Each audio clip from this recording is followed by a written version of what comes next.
Well, good morning again, everyone, and it is great to see you. And thank you to Jaron Bowman for sharing this morning's scripture with us. Jaron is one of the leaders helping out with our quiz teams here at Woodside, and for this series, they have been reading the scriptures through 1 Peter, so we're grateful for our quiz teams. Well, today, we are coming to the end of the letter of 1 Peter. This is the last Sunday in the book of 1 Peter, which makes me sad because I have really enjoyed this book, and God has spoken to me on a number of occasions, and I'm planning to carry this book forward with me in the days ahead. And I hope you too have enjoyed this book and that God has spoken to you as well. I'd like to, just before we look at this final chapter in 1 Peter, bring you back to the beginning of Peter's letter. He is writing to some followers of Jesus just before AD 64. There's going to be this great persecution against followers of Jesus in the first century in the Greco-Roman world, and persecution has been building. And this whole letter is about suffering.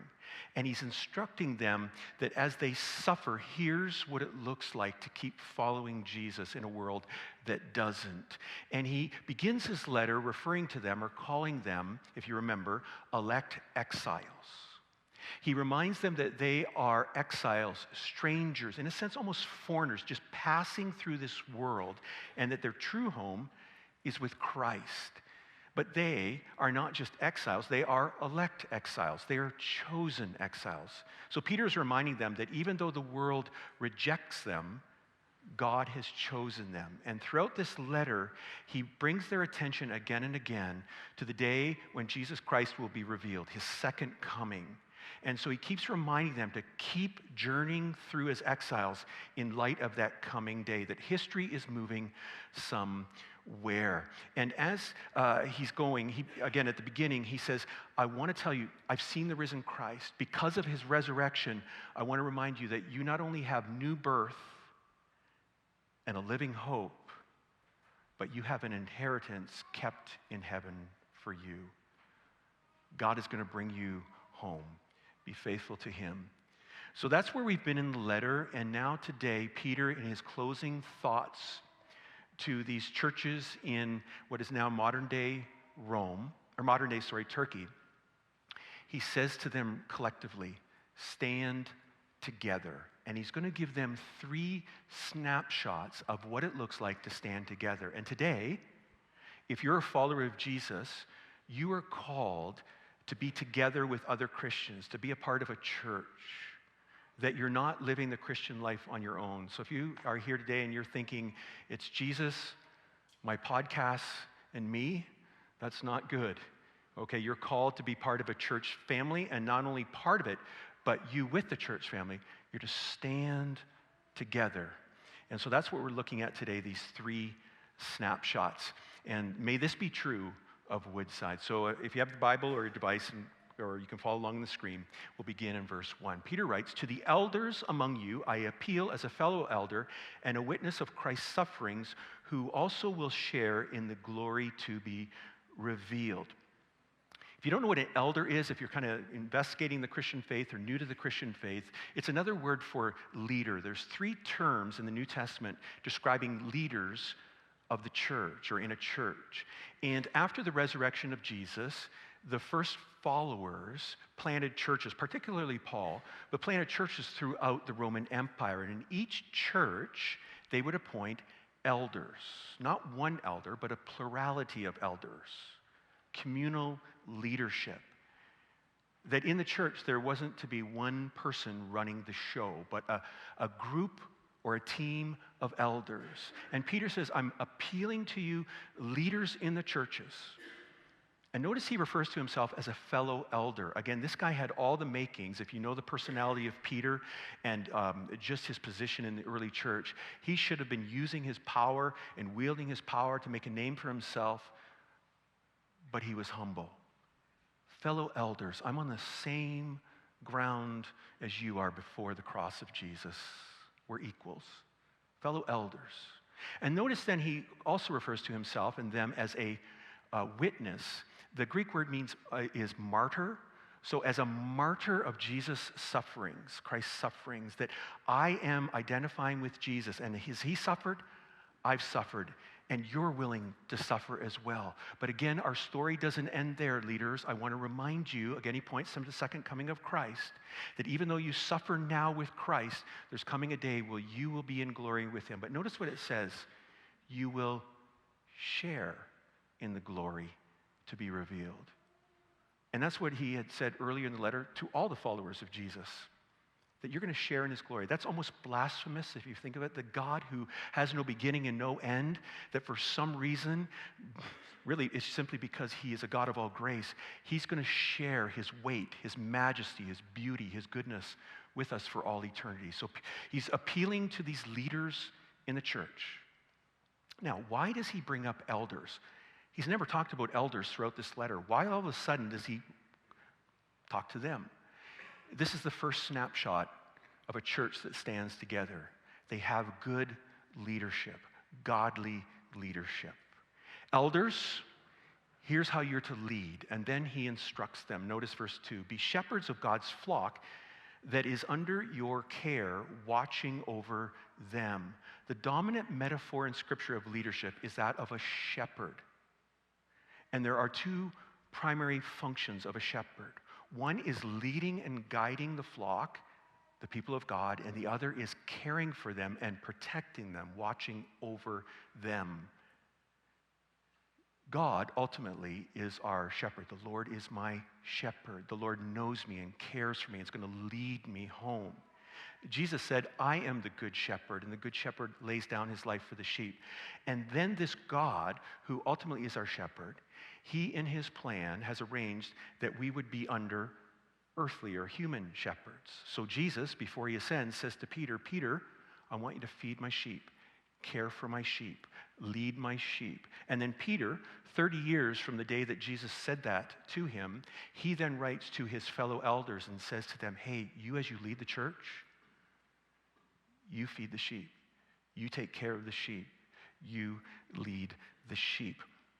So he's calling to these elders, these leaders, you need to be good leaders. Here's three, if you will, marks of a good leader. First, not because you must, but because you are willing as God wants you to be. Don't be a leader in the church because you've been pressured into it, because you've been guilted into it, or for some other reason. A good leader is someone in the church that has this calling on them. They have this sense that, God, I think you want me to serve in this place. They've got the right motivation, because if you're not called to be a leader in the church, often you'll quit. You have to have this sense of calling. Secondly, is that you would not pursue dishonest gain, but eager to serve. You're not pursuing dishonest gain. Now, our elders at Woodside, they don't have to worry about that. They don't get paid. But it's this idea of don't be a leader in the church to get, but rather be a leader in the church to give, that you are eager to serve. And then third mark of a good leader is not lording it over those entrusted to you, but being examples to the flock, that you're not wielding power as a leader, oh, I get to control people, this is awesome. That's not you. You're not controlling people, but rather you're an example. You're a template to the church. What does it look like to follow Jesus? Well, look to your leaders, look to the elders. They're not perfect, but they're to be seeking Jesus, following him. Peter is writing this 30 years or so from the time that he heard the same instruction from Jesus. One time, Jesus and his disciples were walking along, and two of his disciples, James and John, ask him for places of power when he comes into his kingdom. They're believing that he has an earthly kingdom that he's going to establish shortly, set up in Jerusalem. Jesus, when you get there, can we just kind of like be right under you when it comes to, power and position? Now, in fairness to James and John, they grew up in the Greco-Roman culture, which was an honor-shame culture, where everybody, well, for the most part, it was males, were competing with each other, trying to get up the ladder so that they could have more prestige, more power, more wealth. And so James and John are kind of buying into that mentality. Hey, Could we sit on your left and right? And then Jesus says this to them. You know the Gentiles, how they lord it over you. You know the emperor, you know the governors, you know how it works. People are just out for themselves. He says, not so with you. In my kingdom, the person that wants to be great is the person that serves. For the Son of Man came not to be served, but to serve and give his life as a ransom for many. So as Peter's writing this, I'm sure that's in his mind, and he's hearing the words of Jesus. Don't lead in the ways of the world where it's all about you. Don't have that kind of mentality, but rather you're serving and giving for others. It's the same thing today in the church. There are churches that have leaders who are bad leaders, and it's about power. It's about their name. It's about getting prestige. And as elders in this church at Woodside, they are called to a different way of leading. That it's not about self-protection. It's not about self-promotion. It's not about getting things for themselves. So Peter says, if you're going to stand together, you need good leaders. Leaders, here's how you're to lead. Ken Blanchard is a leadership guru. He is known for his quote, none of us is as smart as all of us. And he's written just about 60 books or so, and most of them to do with leadership. He has a number of businesses, and he's spoken to Fortune 500 companies. And listen to what he says about leadership. The more I read the Bible, the more evident it becomes that everything I have ever taught or written about effective leadership over the past 25 years, Jesus did to perfection. He is simply the greatest leadership role model of all time. Ken Blanchard, John Maxwell, Patrick Lencioni, others speaking to Fortune 500 companies are sharing, you want good leaders, they need to be servant leaders. It's taxing. It's difficult at times. It's sometimes thankless to be an elder. And Peter, in that day, sharing with them and really sharing with our elders today, again, points them to the future. He says this, you're going to lead well, and then when the chief shepherd appears, you will receive the crown of glory that will never fade away. Now, what's the crown of glory? There's speculation to that, some reward. And he's saying, yes, it's hard right now, and you're not going to get your reward right now, but one day when the chief shepherd, Jesus, appears, you will be rewarded. And that's not just for our present elders, that's our past elders. And in effect, it's all people serving in the name of Christ, because we're all told that when Jesus comes again, when he appears, we will be rewarded when the chief shepherd appears. So at Woodside, if we're going to stand together, we need good leadership. Number two, we need to be humble. Look at verse 5. He says, in the same way, you who are younger, now there's some question as to what does that mean, younger? Elders are older, and the non-elders are younger. Some speculation. I believe it refers to those that aren't elders, but in the same way, you who are younger, submit yourselves to your elders. Again, there's that word submit. It's a good word. God is a God of order, and submit means to arrange under. So for a healthy, functioning church, you who are not elders, you arrange yourself under them. In other words, you're following them, praying for them, encouraging them. If you're here this morning and you have a sense from God that you are to be suspicious of your elders, skeptical of your elders, you're to doubt your elders, or maybe you're here and you're just like waiting for elders to make a mistake, that is not good. You're called to submit, arrange yourself under. In fact, the writer of Hebrews in Hebrews 13 says that we're to submit to our elders and we're to make their work a joy, not a burden. So in other words, an elder, when they see you, you're to be a person that's behind them, making their work a joy, not a burden. Now, that doesn't mean that elders aren't above scrutiny. We need to hold our elders accountable, but it means that our posture is not negative and skeptical, but rather it's positive and encouraging. So submit to your elders. And then he goes on and he's going to talk about humility. All of you, clothe yourselves with humility toward one another. Now again, humility is not beating yourself up, thinking less of yourself, but it's thinking less of yourself, but it's thinking of yourself less. You get that? So it's this idea, Philippians 2, humility is where I'm thinking of others. And Peter says, elders, all of you, clothe yourselves. Think about others. Be humble. Now, sometimes we can get dressed and we just throw something on. The word clothe here is stronger than just kind of throwing something on. It actually means to gird yourself. Anybody, you gird yourself when you get dressed? Right? You're strapping yourself together. That's the strapping something onto you. That's the idea. Strap on humility. When you are in a community of faith, you strap on. Don't let humility slip from you. You need it at all times. Why? Because God opposes the proud, but shows favor to the humble. Among God's people, they're to be humble people, not proud people. Why? Because God opposes the proud. Stop and let that sink in. I mean, this past week, as I was thinking of this text, it's just, am I a proud person? Let me give you some signs of a proud person. A proud person doesn't need God. A proud person is self-righteous. A proud person looks at people or things as beneath them. A proud person is a know-it-all. A proud person is not teachable, can't take constructive criticism. A proud person can't admit they're ever wrong. A proud person is pushy, controlling, and domineering. A proud person is sarcastic or can be sarcastic and always critical. Those are signs of a proud person.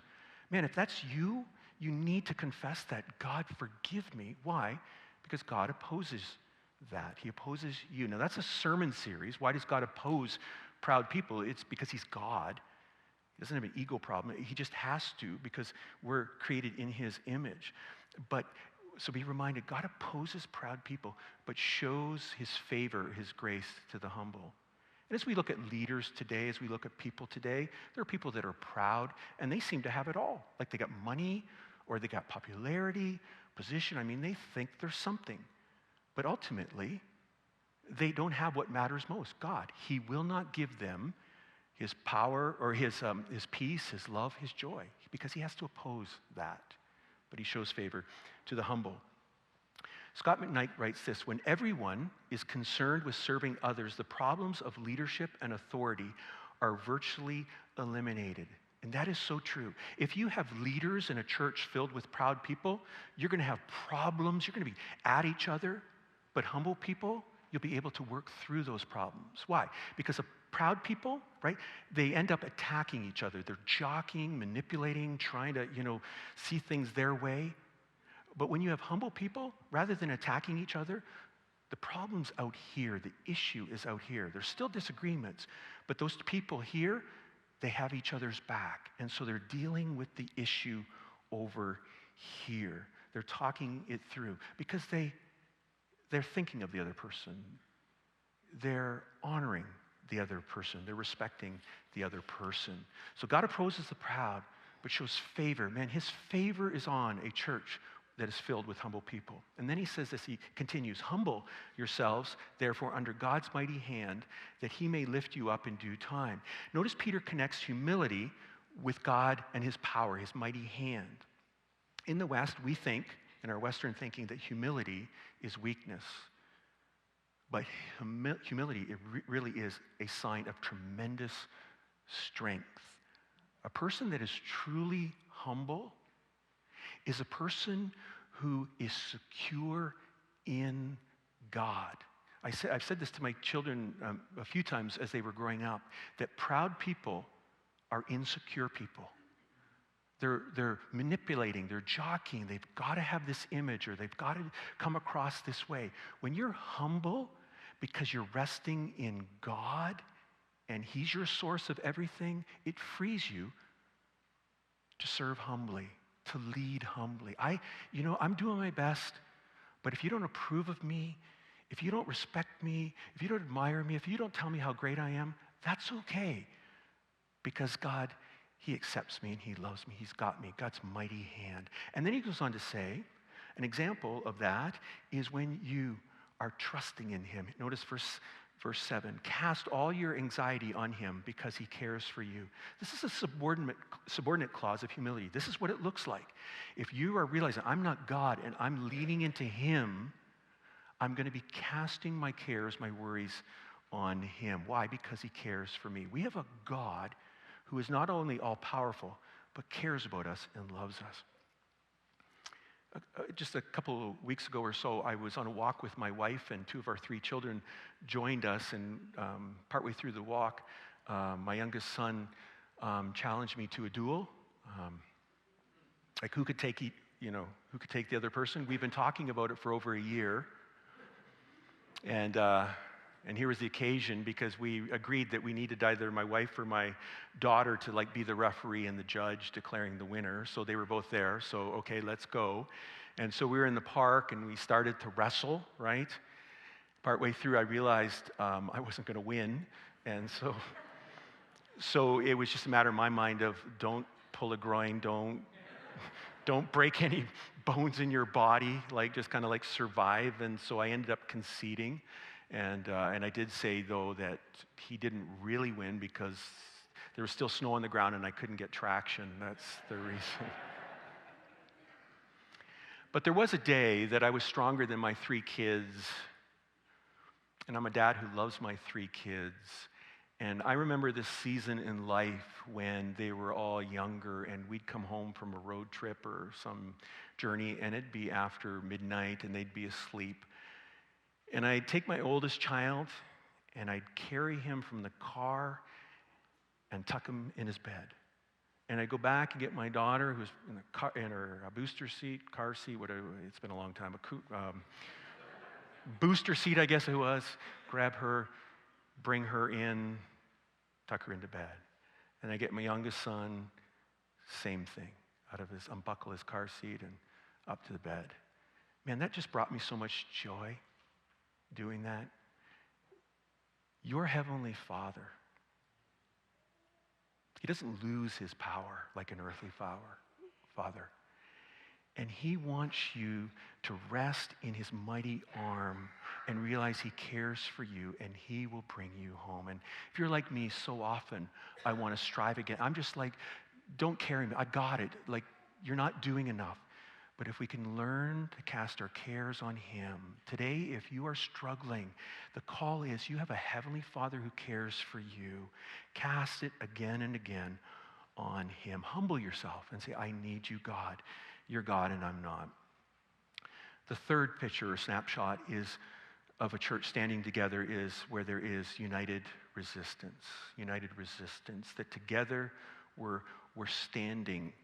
Notice what he says in verse 8. He says, be alert and of sober mind. So if you recall, I think it was last week, Peter said, be alert and of sober mind so you can pray. And I made the statement that, we don't really struggle with drunkenness. And Peter had in mind people in the Greco-Roman world that were drunkenness and debauchery. And I said, we don't struggle. And I'm sorry because my wife pointed that out to me, that there are people that do struggle with getting drunk. And if that describes you, I want to say sorry and hang in there and keep fighting the good fight. We all struggle with things. But Peter says, be alert, be awake to the bigger story going on, to the return of Jesus, and be of sober mind. Don't be in a stupor. Have clear thinking, not clouded thinking. Why? Because your enemy, look what he says, your enemy, the devil, prowls around like a roaring lion looking for someone to devour. And this morning, as an exile, be reminded that your enemy is not a family member or extended family member that laughs at you because you're a Christian. Your enemy is not a teacher or a professor who belittles your faith and thinks you're a weak person.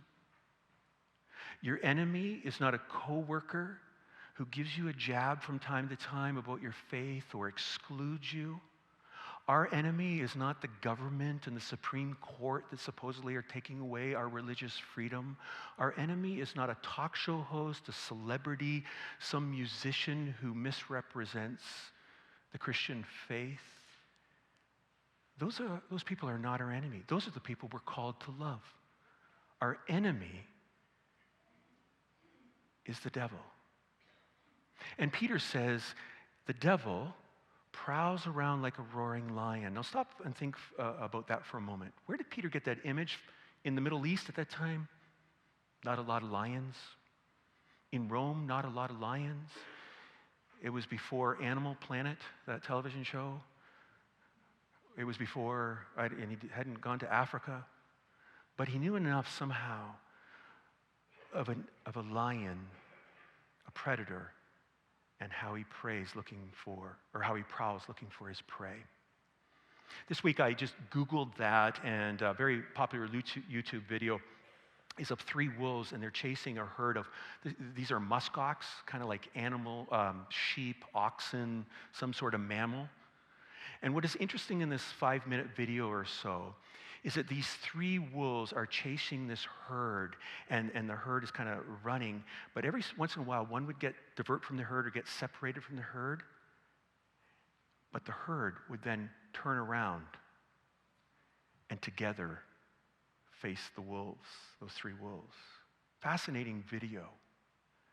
Now, Peter has that image of a lion. A lion doesn't, like a wolf, jump into the herd. How does a lion prowl?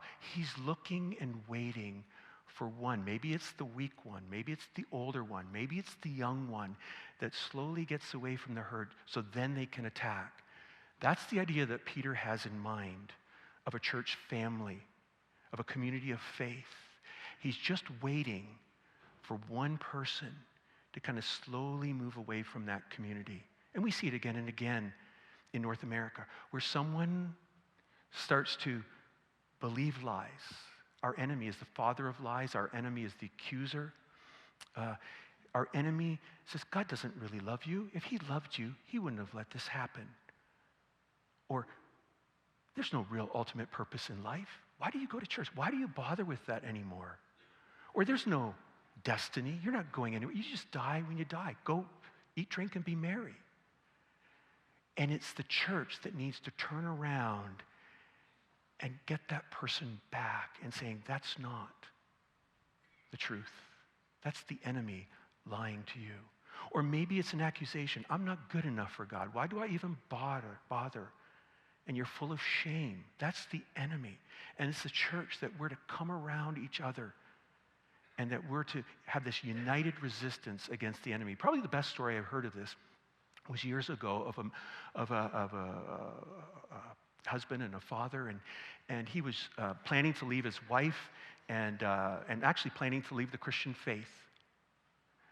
And he was in a men's life group, small group. And those men came to his house. They weren't invited over, but they came to his house and said, we're not letting you do this. They came back and surrounded him. And he tells the story of how his marriage was restored, his faith was restored.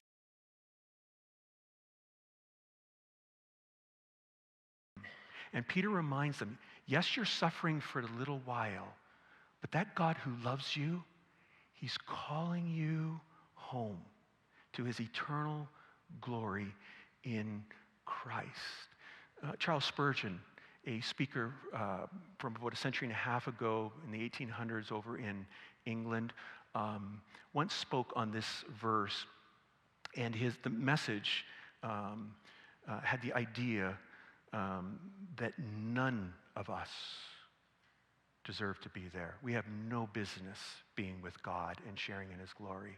And that's the same with us today, right? None of us have any business being with God for all eternity. But for some reason, God has called us to him. Regardless of your story, whether you've suffered a lot or a little, the person who knows you best is God. He is your shepherd. He loves you and cares for you. And he's going to lead you home to his eternal glory. And notice Peter says God himself will do it. He's not going to send angels. Here's what I want you to do. God himself, we don't know what that's going to look like, will take you and me home. And then notice what he's going to do. God's going to first restore us. The word there in the Greek means to set a fracture or to mend a net. It's this idea of something that's broken or missing a piece. And we all feel that, don't we, today? We're broken. But one day, he's going to make us whole. And then he's going to make us strong and firm, and then he's going to make us steadfast. The word there means to settle, like concrete settling. Right now, we're not settled, right? We're restless and anxious and filled with anxiety. But in that day, we'll be at peace. We'll be settled. Peter, acknowledging those truths, of course, then breaks out into a doxology. To him be the power forever and ever. Amen. To him. Then he closes with a few greetings, as was customary in that day. He says, with the help of Silas, whom I regard as a faithful brother. Silas would take this letter, help Paul kind of in the composition of it, but he would then take it to the churches in those 5 provinces of modern-day Turkey. With the help of Silas, whom I regard as a faithful brother, I have written to you briefly, encouraging you and testifying that this is the true grace of God. I've seen Jesus alive. This is the true grace of God. This is the gracious truth of God. This is reality. And then he says this, stand fast in it. That's the whole purpose of his letter. As you suffer, you stand fast in it. As you suffer together, stand together in it. And as we end this letter today, may Woodside in the days ahead continue to stand in the true grace of God. That we would have elders here who are protecting us from false doctrine and false teaching and lies. That we'd have people who are full of humility, and that we'd have people that are standing together. That's the picture for us here at Woodside.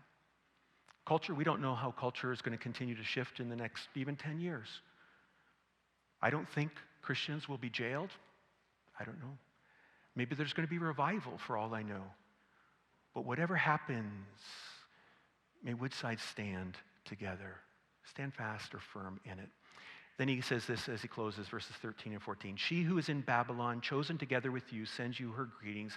And so does my son, Mark.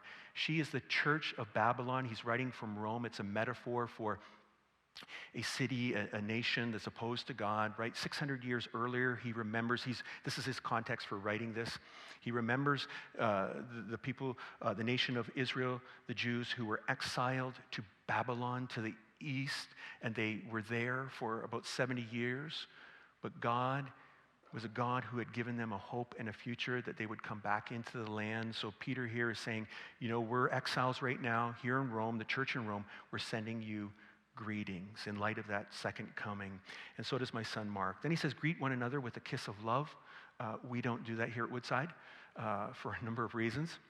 But the idea is that we're brothers and sisters. There should be affection. So it's not like you come to church and it's just me and Jesus and I don't really want to think about you too much, but it's rather turning to one another, shaking a hand, giving a smile, giving a hug, right? We're together. And then he says, peace to all of you who are in Christ. Not peace to all of you who are in the church, because you can be in the church and not in Christ. Peace to all of you who have a relationship with Jesus. And I want to ask you as we close this letter, do you have a relationship with Jesus? And it requires humility. And if you're here this morning and you're too proud to say, I need Jesus, I need him and what he's done for me on the cross, please know God opposes you. But he's a God of grace who wants to show you his favor. And today, if you've yet to receive Jesus personally, you can do it by simply calling out to him, Jesus, I believe you died on the cross for me 2,000 years ago, and you're coming again for me. I give you my life. Forgive me. And if you are here today and you are in Christ, today may you be reminded that the God of all grace has called you to his eternal glory in Christ. And when you really get that, it changes your whole life. You journey through life waiting for the day that you see Jesus. We're going to take a few moments in just a moment to pray for our elders. But before we do that, I'm going to ask you if you'd stand and let us praise this God today.